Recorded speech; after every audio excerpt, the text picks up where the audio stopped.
All right.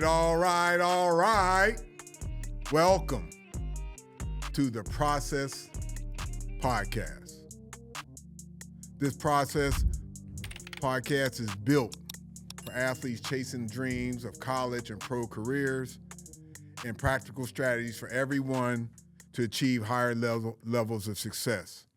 I am Coach Melvin Luther King, and I have a dream to help guide you through a process, the ups and downs and everything in between to achieve your greatness as an athlete and to earn college scholarships and save hundreds of thousands of dollars of money. And always remember, you got to have a plan. If you don't, your plan will fail, guaranteed.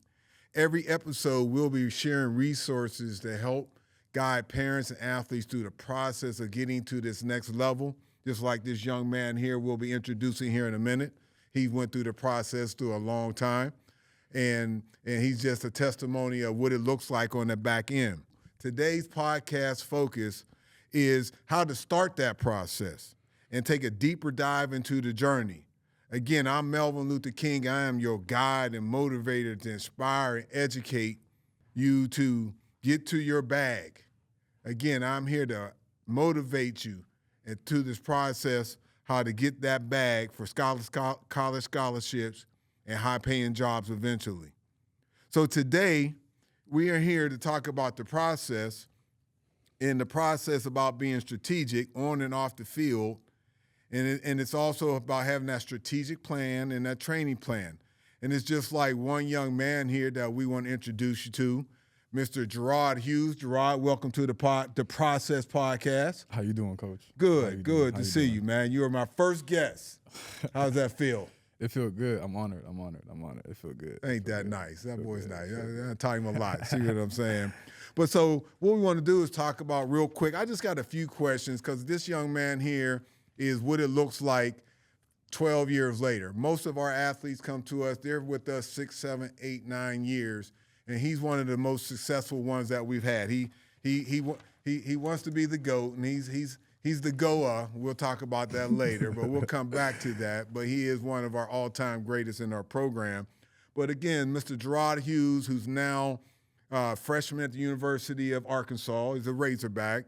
In his first year, sitting in the college dormitory room, the goal always was, in 6, 7 years from now, I want to see you sitting in a college dormitory room, and that's where he is now. And it makes me so proud as a coach, and it makes everything I've done over the last 25, 30 years well worth the process. We're going to go back to that. So, Juriad, just got a few questions. I want to do an interview for you here, man. And the first question is I want you to share your process, and more specifically, the key moments of your life that have led up to earning a full scholarship to the University of Arkansas, and hopefully the next Olympics. Tell us about your process. My process is very vigorous. Like I put all my time and energy into track and training and improving my craft. I think that's what separates the greats from, people, who don't make it there. I think you just got to be dedicated. I think that's all that is. I think some key moments that have led me to getting the full at Arkansas were probably, I would say, my state meet my senior year when, I tripled up. I won 100, 200, and long. That really set me up to have a good season. I'm looking forward to college. I'm looking forward to our first track meet the 17th of January. I'm looking forward to it. So, and like you said, hopefully 2020, I'll be at the Coliseum for sure. Great. And yes, you did have a great senior year. I mean, you finished the business. That's what I told you at the track meet. He finished the business. He jumped out the pit, won the 100, ran a 10.35 faster than me. I only was a 10.5 guy, so I got to bow down just a little bit. But I still run a 10.9 right now. So, I'm still the 59-year-old guy running a 10.9 in 100 meter, and everybody know that. Everybody, all these people. All right, Juriad, I'm going to come back to Mr. Hughes here.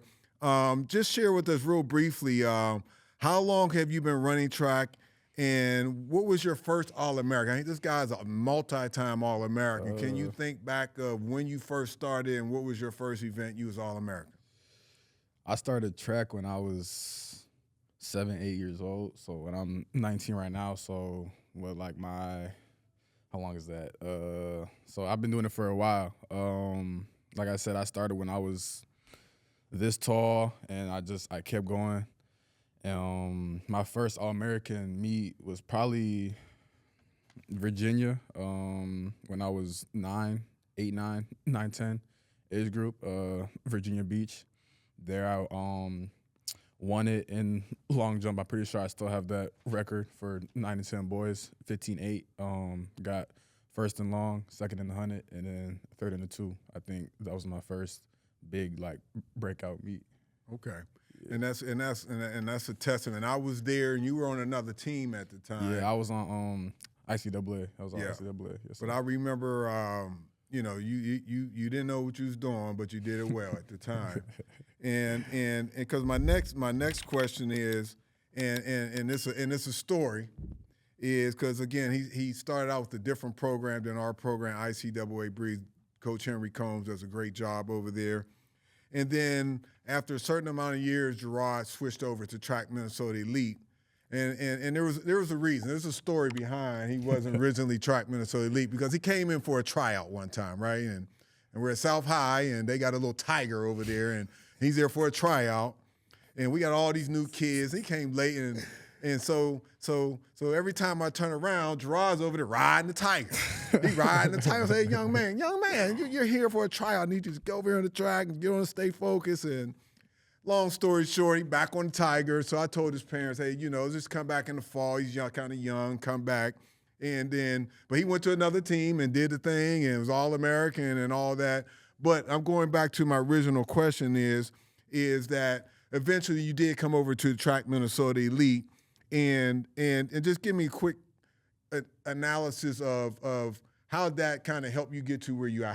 What kind of role did Track Minnesota play in taking you to the next level? You was already at a nice level, of course. Yeah, so like, because before I went to ICAA, I was on Minnesota track spikes. And that was the first team I was ever on, and that was when I first started. And then I was with them for a few years, and then I went to ICAA, and like you said, I won All-American and stuff like that. And me and my mom had a talk, and she was like, I think you need a new team, and it's nothing against the coaches, but I think you need to grow, and so at first I was like 1 foot in, 1 foot out, but then like he said, you just gotta buy in. So I bought in, and then it took off from there. Like the whole coaching staff, and like you said, what y'all do work. So I learned that the easy way. Good. Sounds good. One thing I'd like you to do, and just for all the young, inspiring Juriad Hugheses and others wannabes, please share a story of how you process obstacles or setbacks. For example, in particular, the 1 year that you broke your leg trying to dunk and play basketball. What was that summer like? Because I remember having to put you off the track because you was out there hobbling, still trying to run. But how did you get through that mentally and socially? My freshman year, breaking my leg was by far probably one of the most toughest moments in my life. Like you said, going into high school, I'm looking forward to hoop season. I'm looking forward to the track season, football season, all the things. And like you said, I'm at tryouts trying to dunk, and I came down and ended up being out 6 months. I think, and that was during COVID too. So it was a hard time. Like I said, I'm at home all day. I'm doing schoolwork. I got a cast from all the way up here, all the way down to my ankles. So everything was harder. Showering, eating, just stuff like everyday things. It was just harder. So it was real hard. It tested up here. And I think me going through that is like why I'm so strong mentally now. Cause I went through a time where I was out for over half the year. I was out for the whole hoop season. I'm having to go to the games. I'm sitting on the sideline or like in the stands and stuff like that. Football season, I'm out. And like you said, track season, I love track so much. I love what I do. I'm out there hopping around in the events. I'm hopping around and practice, but that's just because I love what I do. I love the sport. And like I said, I put so much into it. So, but it was rough time, but I had a village of people. I had my coaches, I had teammates, I had staff from school who would come over to my house, and just talk to me through that, and I just took it day by day. But it was so tough. You persevered. Yeah. And that reminds me of the story of the time we were right here when gold medalist Justin Gatlin had came and visited the facility and was talking to the athletes. And the question to him was how do you deal with, failure, if you want to call it that. Mm-hmm. And one thing Justin Gatlin has said at the time was he had won the Olympics that year, right? And he was saying that that was the only race he won that year was the gold medal at the Olympics. Yeah. And he was on a really, really high level. Yeah. And then he come back to go to Prefontaine in Oregon. It was the Justin Gatlin show and all the advertisements. And he went out there and took 6th place. Right. And he talked about how he had to get through that. So he shared that story with the rest of our athletes, talking about perseverance and how to really what track does. Track is the greatest sports, how you can manage success and failure and stress in one track meet. Right. And to me, it's really, to your point, what you're saying, how you become who you are because you practice these things.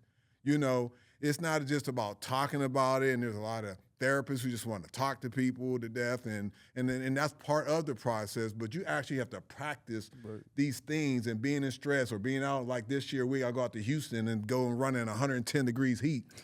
Like when we went out to Vegas and ran in 118 degrees heat, you got to practice these situations to be able to overcome them. Mm-hmm. And I think it creates better habits more than just to talk.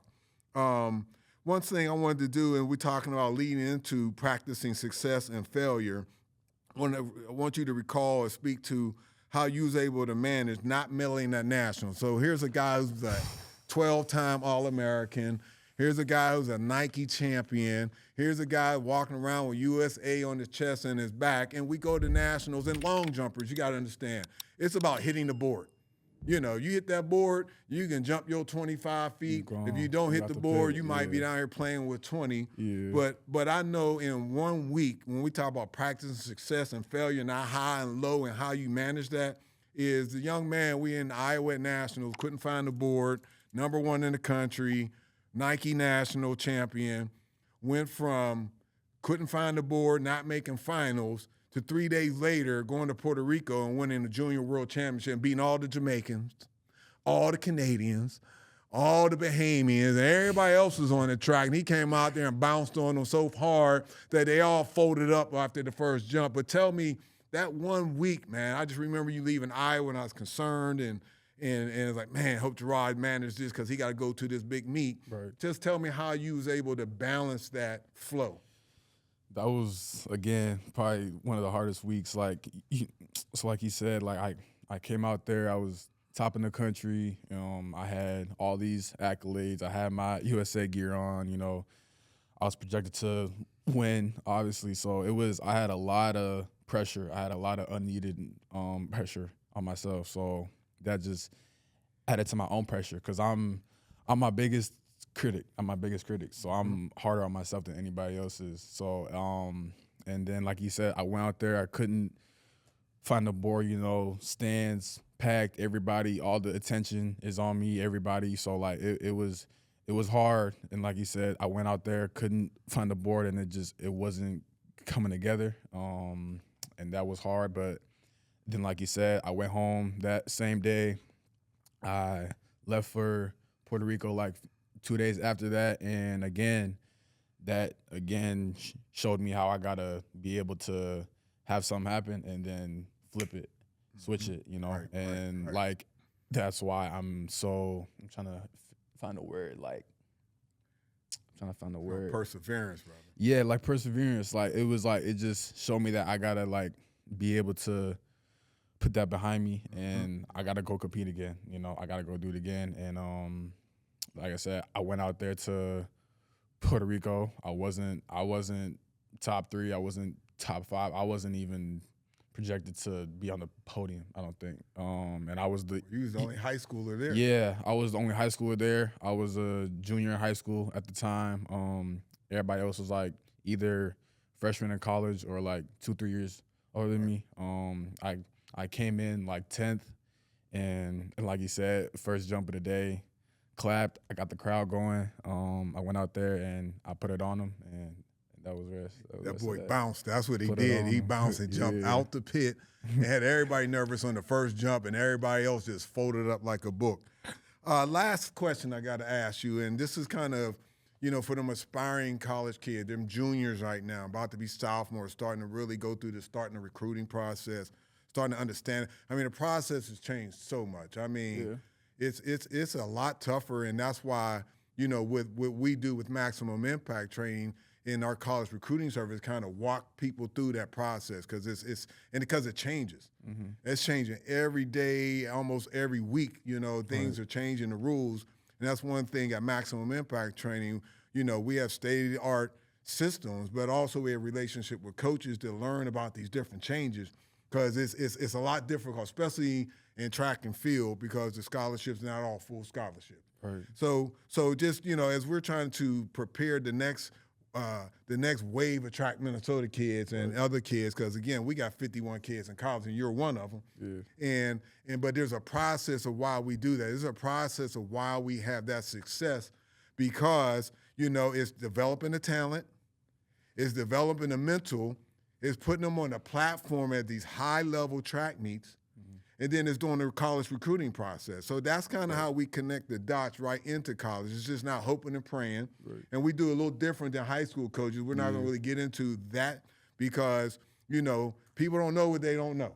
Right. People don't specialize what they specialize. But this is where I go back to the process and having a blueprint and having a plan and having organizations like a Maximum Impact and Track Minnesota that can develop the talent and connect the dots right into college. But I'll go back to ask this question here. Is just share about what is the recruiting process? How many trips did you take? Where did you go? More importantly, let me ask you this. Let's talk about the stress that they put you under when they were bidding for your services, when South Carolina and then Georgia and then eventually Arkansas pulled the trigger at the last minute. Yeah. Tell us just about that part of the process. Well, I learned very quickly that, they might tell you that, I like what you can do on the track and stuff like that, but at the end of the day, it's all a business. It's all about the money. Yes. It's all a business. If it's all a business, and it can humble you quick. So like you said, like junior year, has any junior, senior in high school, I'm excited to get all the SEC schools and stuff like that. At first it was slow, and then it picked up. It picked up, yeah. So like it picked up. I bought into him and stuff like that. I got to hitting up coaches, emailing and texting and all that, and then Arkansas at like the last second had pulled the trigger and gave me all the money, like all that, and I went on that visit and I loved it. And I came back, and I remember I was gonna go to Tennessee and Kentucky, and you, Coach Eric, and Coach Antoine was like, man, nah, you just trying to go on trips now. You wasting money. You need to go ahead and go to Arkansas. Trying to eat steaks everywhere you go, and shrimp and business. You just taking trips just to take them. And I was like, all right. So then I sat down, and I talked to all my coaches. I talked to the staff, and I was like, I'm ready to go to Arkansas. I'm ready to be a Razorback. Like, I loved it. They got all the pros there, who still train there, all the facilities, and it went from there. Yep, good. And I remember when he said everything took off, so we had this football dream. And this young man is a heck of a football player, but the high school didn't know how to utilize him, so we really wasn't doing the track and field recruiting. And then on a Monday, we plugged them into our college recruiting system, our NCSA system that actually works. And that week, I had told them I was getting like emails every single day. I was getting them every second, and they were from everywhere, all across the country. And Lisa, your wife, she helped me a lot too. She was calling me on my ass every day. She was making sure I was getting it done. She knows. But yeah, like you said, I bought in, and I bought in. Right. And I mean, the rest is history. And I'm again, because it was having a plan, executing a plan, And that's all part of that process. We just can't be out here hoping and dreaming because we're sitting there with no offers. And soon as we plug into the system, coaches call me like, well, where's he been?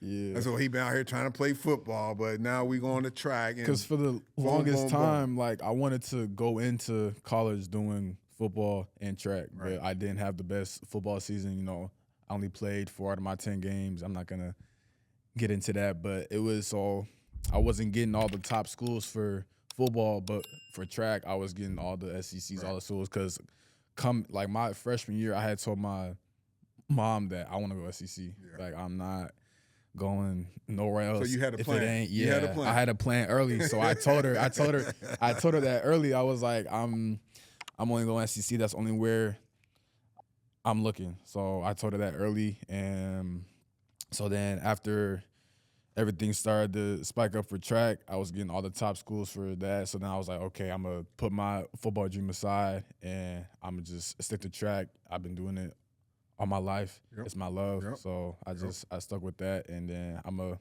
look to play both my sophomore year, but that's still a ways away. I'm focused on my freshman year right now. I'm ready for that. Yeah. Well, no, that's good. Again, man, it's about having a plan, or the plan will fail. I like to say that all the time.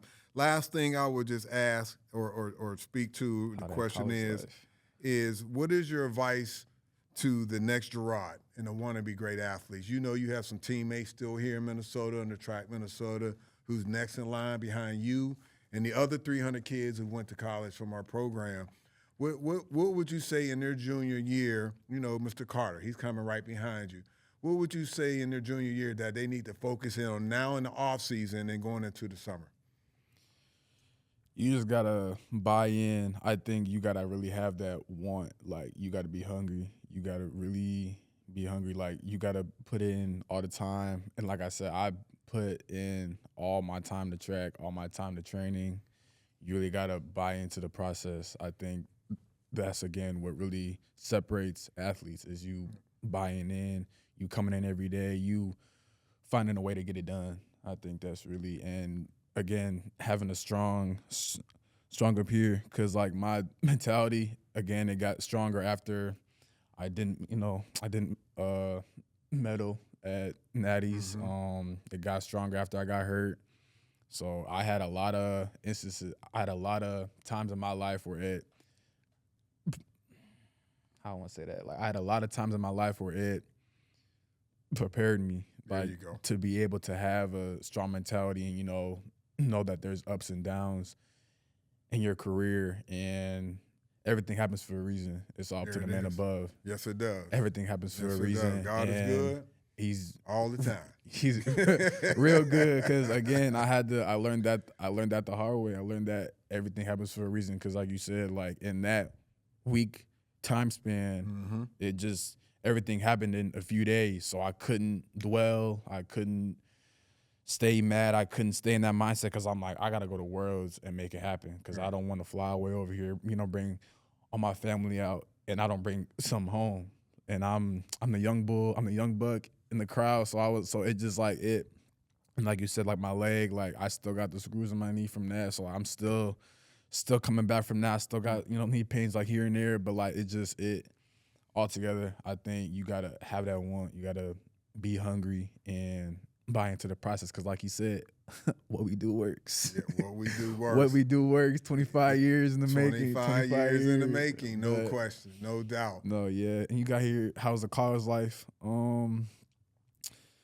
It's just like everybody tells you, the SEC, especially being D1 SEC, it's just like everybody tells you. You're getting told what to do from 8 a.m. to the end of the day. If you're not in practice or in the facility, you're in study hall, or if you're not study hall, you're getting treatment. If you're not treatment, you're in class, and by the end of the day, you're tired.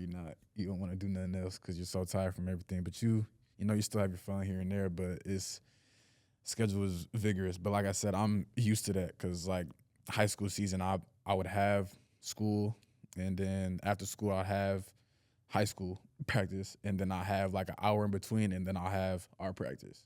So like I'm used to having a day where I'm used to having like a routine, and I feel like that's why. So it's not easy, but it's easier to adapt to the new schedule that I have now at Arkansas, because like I'm so used to always doing that. So last quick question. So what are you looking to major in? Because we're not just about athletics here. We're just using athletics as a tool to develop talent, develop character, but actually develop that to get a free education. So what are you majoring in, sir? At the start of the year, I was majoring in exercise science because I wanted to go in physical therapy. But then, like halfway through the school year, I was too much science. So I had to talk with my counselor, and my grades were slipping a little bit because bio was taking up all my time. Mm-hmm. So I switched my major to sports management now. Okay. So now I do that. You can manage yourself. So because like I wanted to, and I didn't know. And with the exercise science, I didn't know if I want to do all that school after college. Like I said, like if I'm going to be doing track and football, Olympic game, it's gonna be taking a lot of my time. But like I said, I can always still go back after I'm done and get that degree or and stuff like that. So I can always still go back. But as of right now, sports management is what I do right now. Well, good. Well, man, I appreciate you coming through, Mr. Juriad Hughes, our first podcast interviewee and guest, and we really appreciate you. And I'm telling you one thing, and you can see it right here. You can see it right here. This man already has won some world championship. So there's more to come. These type of things turn into Olympic champions, and that's where we at. So stay tuned for 3 years from now to see this young man out in California. I'll see y'all in L.A. See y'all in L.A. I'll be right there. And again, another obstacle. I was supposed to go to trials this year, but like again, I had Nike outdoor. And you had to overdo it. I pulled my hand meet. You had to overdo it. I pulled my hand meet 100. Went out there and won the long jump. Then had to just go run 100. Pulled my hand meet 100. Went like 10:70. And then the week after was Olympic trials. I was supposed to go, but like I said, I pulled my hand meet, so I had to wait. So I'm really looking forward to 2028. Well, you're primed and ready. Yeah. And then what I would like to say is just we finish out this podcast, and our second episode is, and I need my notes on this one because I forgot already, but what I need you to do is like, share, what's the other one? Comment, subscribe. Comment and subscribe to the process. Because why? It works. Because what we do works. And I'm out. And I'm Melvin Luther King. Yes, sir.